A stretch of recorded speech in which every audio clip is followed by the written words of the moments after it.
internet yi ñuy seetaan tey ngeen jàkkaarloog équipe Buzz Media tey ñëwoon seet si tey suñu benn frère di Moussa. Moussa asalaamaaleykum. aleykum salaam. waa tey ñu lay laaj gannaaw ba nga nuyoog mbokk internet yi lay seetaan ñu bàyyi la nga présenté wu wax ñu kan mooy Moussa. waaw maa ngi nuyu waa Diofior yëpp di jiital si nuyu bi monsieur le maire de la commune de Diofior monsieur Youssou Diom di ci boole les délégués de quartier imam yi tous les chefs religieux ci wàllu jigéen ñi may nuyu la reine di teg nuyoo bi si loxoom rek mu jàllale ko ci jigéen yëpp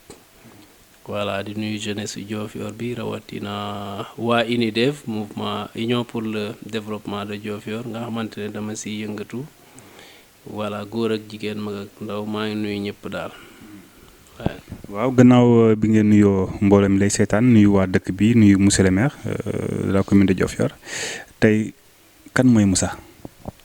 bon Moussa Senghor la tur bi. ñu gën ma xamee ci Moussa Yabine bu dee ci dëkk bi tur boobu la ñu gën a xam moom lañ gën a miin bon léegi Moussa Senghor doomu Diofior laa juddoo fi laa jànge fi laa màggee fi laa defee lépp fi laa amee bac dem université def fa quelques années jóge fa dugg ci enseignement bi. Je suis devenu professeur de lettres anglais di jàngale ci lycée Djilass waaw comme professeur de lettres anglais léegi bu dee ci wàllu mouvement associatif am na fu ma jot a jaar wàllu football nekkoon naa fi président ASC Ndefleng bon démembrement la ci quartier centre bi ma fi jógee nekk na président ci ay association yu bëri mouvement citoyen ay MD tout ça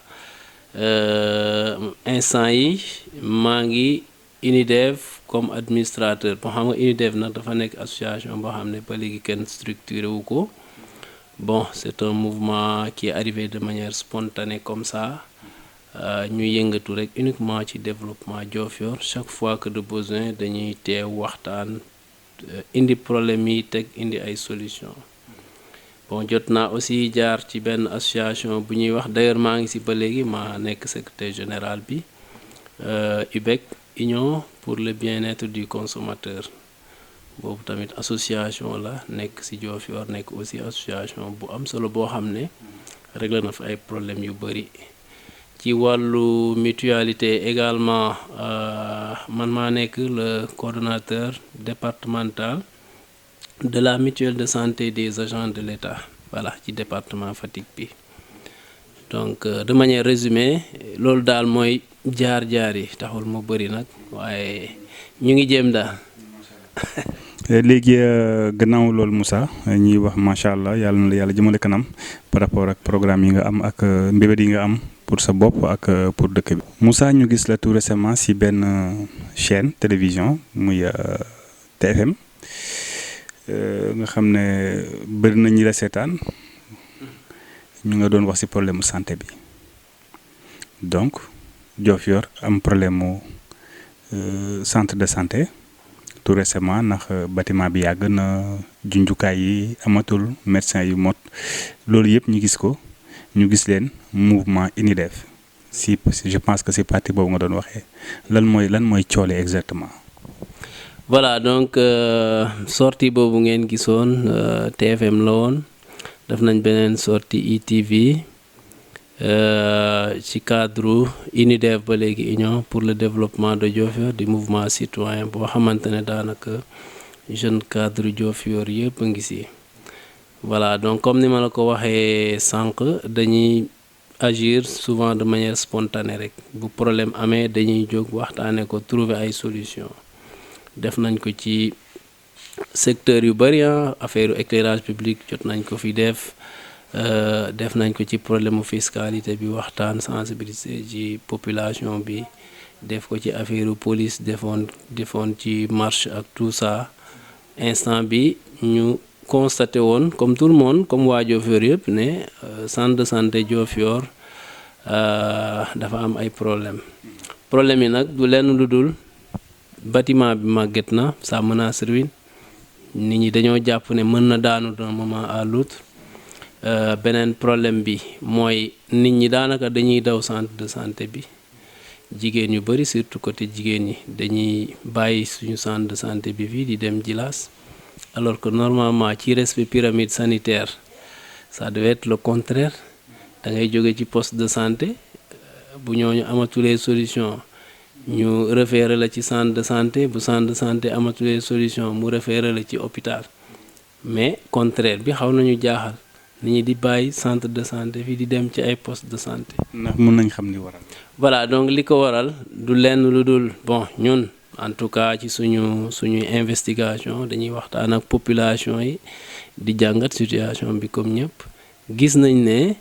benn nit ñi dañuy jàmbat problème mu accueil, surtout bu dee ci wàllu jigéen ñi ñoom accueil bi la ñuy jàmbat. Dañuy jàpp daal ne bon fii dëkk bi daanaka amul sutura. Bon sutura bi mooy lan, da ngay nekk ci koñ en tant que jigéen par exemple, comme waa dëkk bi waa Diofior yëpp ay mbokk lañu ñëpp xamante, yenn saa yi nga gis sa moroomu doom jàng am diplôme dem def formation infirmier lay doon wala sage-femme ñëw di defee stage Diofior. Yow en tant que mag pour nga dem xale yooyu nga xamante ne say doom lañu wala say moroomu doom di la consulter dafay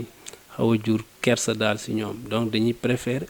génn dem Djilass wala ay Loul Sessène foo xamante ne xëy na buñ leen xamee tamit ñooñu xamuñ leen personnellement nii, bon genre kersa boobu mu ngi ci. Mais beneen problème bi mooy des fois affaire ma riirandoo la rek, man personnellement ci li ma jàpp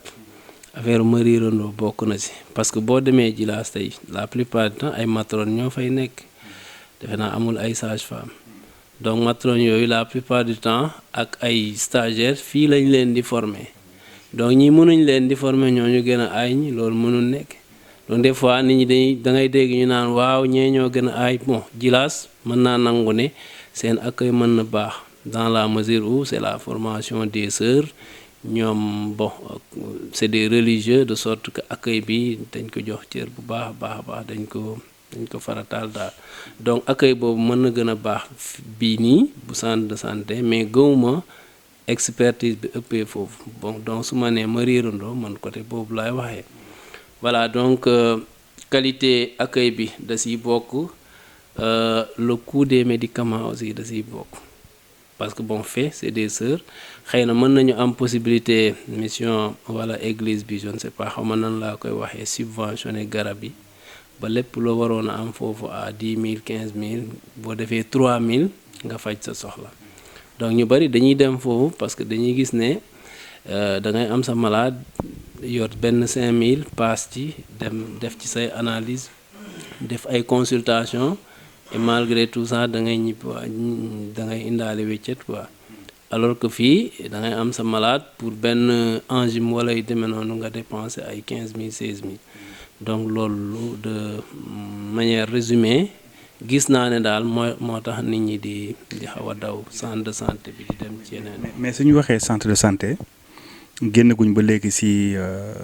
problème mu Diofior ba léegi, parce que je vois que ne bi mu amee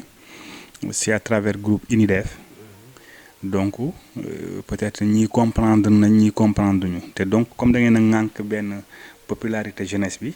donc dafa laaj aussi muy leer ngeen di leeral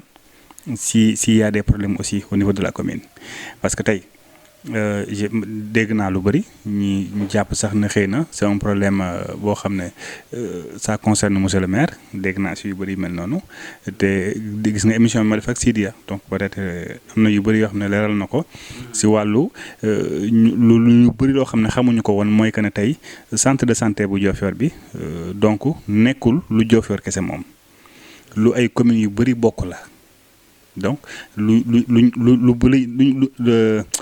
bëri nag suñ ko bokkee donc dafa am nañu koy waxtaanee ba mun ko joow, donc mun si déggoo, donc mun si yéen mais en tant que UNIDEF membre UNIDEF je peux dire ndax def ngeen si ay jéego yu mel ni tey dem uti ay partenaires yu mel ni tey dem comme ni ngeen def récemment, mais uti partenaire parce que am na yoo xam ne partenaire aussi moo koy def, est-ce que UNIDEF taxaw na ci loolu au lieu que mu nekk koo xam ne day kaas mais mu nekk koo xam ne day indi beneen touche est-ce que UNIDEF tamit taxaw na ci yu mel noonu. voilà donc Bouba li nga wax am na solo bon déjà xam nga centre de santé boo déggee coow li fan yëpp population yi sax comprendre ñu parce que moment bi dañu toll ci phase médiatisation parce que dañu gis ne waa Diofior généralement dañuy nekk ak seen problème mais duñu bëgg kenn xamal leen dara ils préfèrent ñu gérer ko à l'interne par des cotisations laqarti fii de gauche à droite ba mu sotti ñun nag dañu gis ne dañuy fay impôt comme ñëpp bokk ci dëkk bi comme ñëpp am droit état taxawuñu comme ni muy taxawoo tout le monde ñëpp ñu décider waxtaanee problème mu centre de santé Diofior boo gisee vidéo boobu ñu defoon 2STV ñu bëri mer naan waaw dañuy vilipender turu Diofior c'est pas ça suñu centre de santé bi dafa nekk ci état de dégradation bu jéggi dayoo maanaam taax bi dafay waaj a daanu léegi bu dee taax bi dafay waaj a daanu ñun duñu toog xaar ba mu daanu ñuy woote wàllu naan waaw ñëw leen dañ koy wax ca ba muy teel boo gisee loolu la woon c'était pour que bon am na ay bonne volonté yoo xamante ne mën nañ ñëw defar ko ça ne leur coûte absolument rien buñ ko yëgul duñ ko def état ci boppam am na lu mu ciy def donc boo gisee communication bi ñu agsi woon ko ci wàllu yàqu-yàqu yu am ci centre de santé bi loolu la bon ñu bari aussi comme li ma wax sànq jàpp ne dañoo contre monsieur le maire dañoo contre waa ne UNIDEF à chaque fois bu dara xewee ci dëkk bi rek ñu gis ne problème la mën na gàllankoor développement dëkk bi dañ ciy toog waxtaan trouver ci ay solution yi nag mosuñ ci génnee mairie dañuy dem mairie waxtaan seeg ñoom problème mu fiscalité bi dañu toog waxtaan ak waa mairie problème mu éclairage public bi mu ñëwee noonu donc dañu cotiser ba am 11 lampes dem toog ak waa mairie waxtaan ak ñoom xamal leen ne ñun dañu bëgg a trouver solution ci problème mu éclairage public bi ñoom fekk amoon nañ ci benn projet pour électrification comment dirais-je dëkk bi ba amoon 1000 lampes ou quelque chose comme ça donc dañu coordonner action yi liggéeyandoo donc bu ma dellusee ci problème mu centre de santé bi yàqute bâtiment bi moo ñuy taxawaa à part lu réhabiliter bâtiment bi gis nañ également ne bariwul personnel bu qualifié 2 médecins ay 7 sages-femmes 6 infirmiers loolu doyul parce que boo gisee centre de santé Diofior dafa polariser communes yi nekk ci district bi yëpp Palmarin ci la Fimela ci la Loul Sessène xam ngeen ci dara Djilass ak Diofior donc environ 100 et quelques mille habitants ñu nekk ci centre de santé donc suñu doléance mooy bëgg nañu centre de santé bi ñu réhabiliter ko ñu tabaxaat ko defar néeg bi mais suñu doléance mooy nañ ñu tabaxal un hôpital de niveau 1 parce que nit da ngay am gis-gis tey jii mënuñ ne centre de santé la ñu bëgg rek ñu réhabiliter centre de santé bi d'ici 5 ans 10 ans ñu gis ne centre de santé arrangé tuñu voilà donc li tax ma ne nit day am gis-gis mooy boo xoolee bilan bi ma gis en tout cas waa comité de santé publié keroog ci déjà carburant bi ñuy dépenser par mois day dem ay 700 000 lan moo ko waral parce que jigéen ju wérul par exemple bu demee ba amatuñ solution ci moom ñu war ko référer Fatick ambulance bi la ñuy déplacer nit damm ñii mënuñu faj damm-damm ñu yóbbu Mbour wala Fatick ambulance bi déplacer service yooyu bu ñu ko doon defee fii daf ñuy permettre ñu réduire coût ambulance bi carburant bi ba pare dafay dimbali population bi ci lu bëri voilà parce que centre de santé bi après tout amul service yu bëri amul orthopédiste mënuñu faj ku damm mënuñu opérer mënuñu leneen voilà donc ay feebar yu ndaw ndawaan yi la ñuy faj te alors que waroon nañ mën a dépasser foofu waaw. kon Moussa ñu jël benn pause 1 minute après dellu si waat suñu deuxième partie.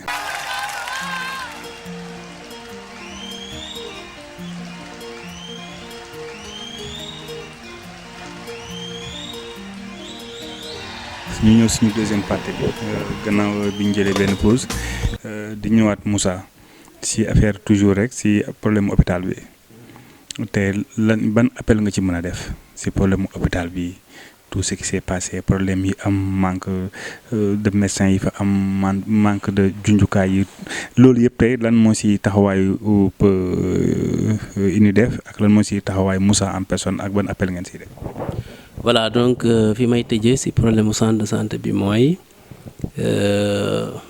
d'abord centre de santé bi ñu ngi lancer un appel au gouvernement du Sénégal et à toutes les bonnes volontés di lancer waale appel waa dëkk bi parce que ubbi nañu benn Kopar Express comme dañ ne ndimbal na ci fekk loxol boroom voilà lien baa ngi ci groupe bi de bu ñu duggee ci lien bi rek mën nañu participer directement donc sinon dañuy lancer appel au gouvernement du Sénégal toutes les bonnes volontés ñu jàpp ci réhabilitation centre de santé Diofior parce que nekk na ci état bu doy waar boo xam ne mën na daanu d'un moment à l'autre te bëgguñu xaar ba mu daanu ñuy woote wallu di naan ndogalu yàlla dugg na fii génn fii loolu la ñuy bañ. ndax loolu jëm ngeen see concerter tous les autres maires des communes yi nga xam ne ñooy concernant. bon en ce qui concerne UNIDEV waxtaanaguñ ceeg yeneen maires yi mais waxtaan nañ ceeg monsieur le maire de la commune de Diofior monsieur Youssou Diop ma koy nuyu au passage parce que déjà ci plan d'action bi gis autorités yi da cee bokk. gis nañ ci rencontré nañ ci l'ancien ministre de la santé madame Eva Marie Coll Seck ñoo àndandoo ak maire gis ko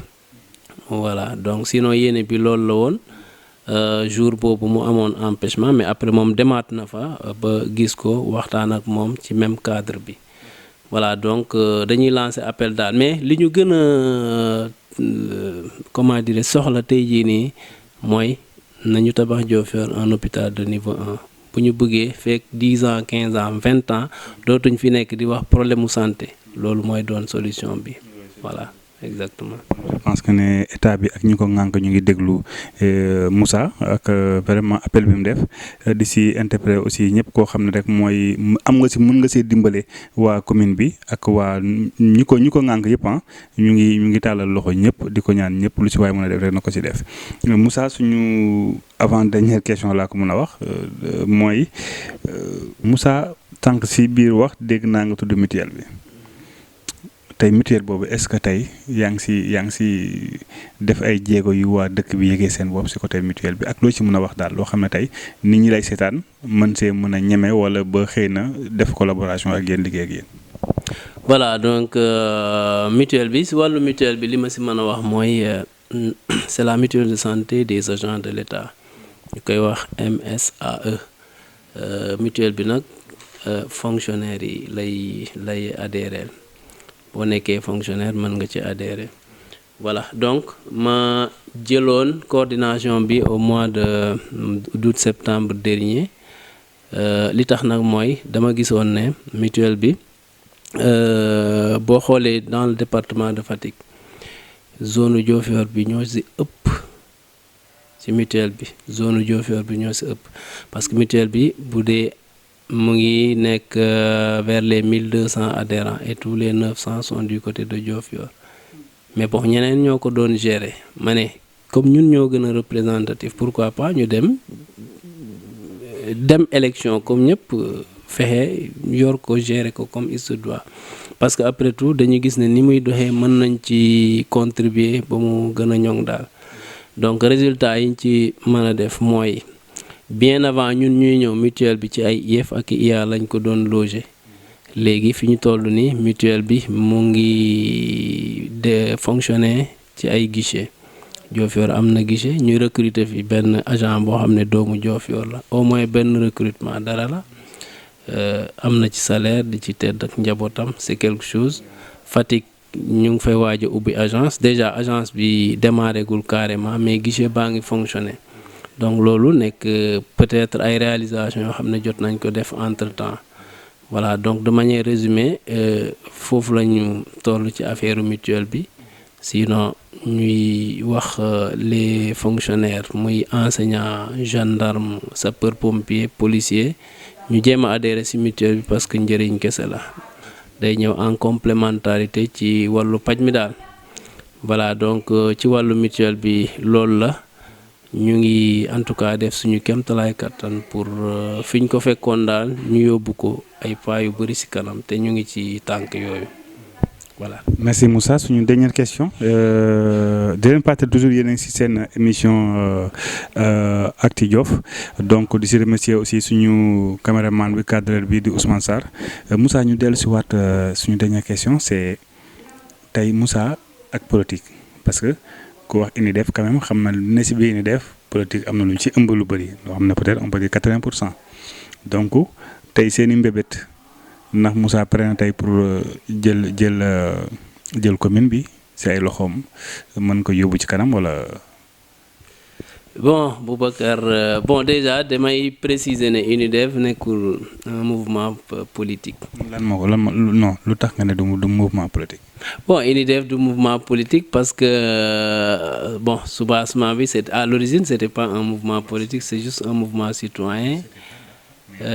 mais nag nit ñi dañuy jaawale lu tax ma ne nit ñi dañuy jaawale mooy UNIDEF nekkul association politique signifiewul ne UNIDEF du wax ci politique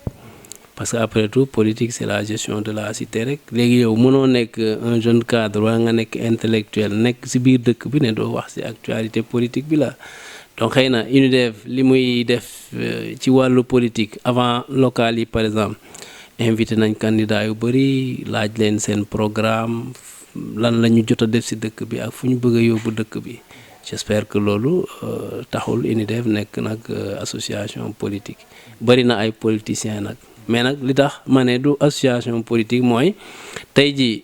bu ñu nekkee 100 personnes nekk biir UNIDEF ñii bokk fii ñii bokk fee ñii bokk fee ça ne signifie pas que UNIDEF mouvement politique la bu fekkee ne waa UNIDEF soit les administrateurs wala membres UNIDEF yépp dañu bokk Pastef wala dañu bokk ci beneen parti Benno Bokk Yaakaar yaa xam PDS lay doon yaa xam PS ñu jàpp ne UNIDEF mouvement politique la mais après tout dama jàpp rek ne Diofior daal lañ fi nekkal quoi waaw. léegi Moussa ak politique. bon Moussa ak politique bon man nee naa sànq ci présentation bi ne fi mu toll nii bokkuma ci benn parti politique waaye nag damay def politique. li tax ma ne damay def politique mooy si local yi passé nii jàppale naa benn candidat parce que juste en tant que citoyen nit ku nekk nag am nga sañ-sañ ne diw laa bëgg mu falu moom laay àndal nga jàppale ko loolu la woon mais après tout kooku bu dee bokk na ci parti man bokkuma ci parti boobu dama ko doon jàpp. Dernière question bi est-ce que Moussa pare na pour nekk maire Diofior voilà nit moom da ngay objectif rek tey bu élection amoon awma base politique bu ma fal maire voilà am na droit nag comme tout le monde samp sama ndënd comme ñëpp ne maire laa bëgg a doon loolu am naa ci droit mën naa ko mais objectivement dama jàpp ne awma base politique bu ma mën a fal maire waaye nag ce n'est pas exclu comme tous les Diofiorois comme waa Diofior yëpp comme intellectuel yëpp comme doomu Diofior yëpp sañ naa élection jot ma ne maire laa bëgg a doon dem waxtaan ak askan bi pour ñu fal ma parce que loolu la rek et je sais que c'est pas exclu xëy na nag jotagul waaw loolu laa doon tontu ci kenn. ban message ngay lancé ñiy seetaan. voilà donc ñiy seetaan dernier mot bi mooy doon Diofior yu ñëpp la ñun ñëpp ko bokk olof dafa ne. seentu weer jarul buuxante je crois que en bon wolof noonu lañ koy waxee donc li ma bëgg a wax foofu rek mooy defar dëkk bi amul toogal maa war a defar wala toogal diw moo war a defar nit ku nekk foo mënti nekk rek boo bëggee defar Diofior mën nga koo defar donc jarul coow bu bari jarul xëccoo jarul dara voilà donc di sant ñëpp di gërëm ñëpp rawatina waa Buzz Media bon vraiment di rafetlu liggéey bi ngeen di def ci dëkk bi Boubacar vraiment gis nañu job bi ngay def très noble et di ñaan waa dëkk bi autorité yi doomu Diofior yi tout le monde ñu jàppale waa Buzz Media parce que li ñuy def Diofior lañ koy defal mënoon nañ ko def Dakar mënoon nañ ko def feneen mais Diofior lañ koy defal sincèrement voilà ñu ñaan waa dëkk bi ñëpp jàppale leen vraiment yëg leen xam ne ñoo ngi fi li ñuy dem wuti feneen ñu wuutee ko fi parce que am na fi voilà di leen sant di leen gërëm merci beaucoup. merci Moussa di remercier aussi suñu mbokk internet yi ñuy seetaan di remercier Ousmane mi nekkoon ci technique bi nekkoon ci cadre le cadreur Ousmane l'homme aux doigts magiques maintenant di remercier ñëpp di remercier ñëpp di gërëm Moussa aussi suñu invité bi franchement di la naan vraiment yàlla na yàlla yeggale sa mbébét li nga bëgg sa dëkk bi aussi yàlla na ko yàlla yeggale aussi di ñaanal waa Diofior di wax ne ñëpp yàlla na yàlla def jàmm si dëkk bi ndax jàmm si la lépp xej su yàlla defee jàmm rek Diofior ci kanam ca kaw ca kanam merci beaucoup.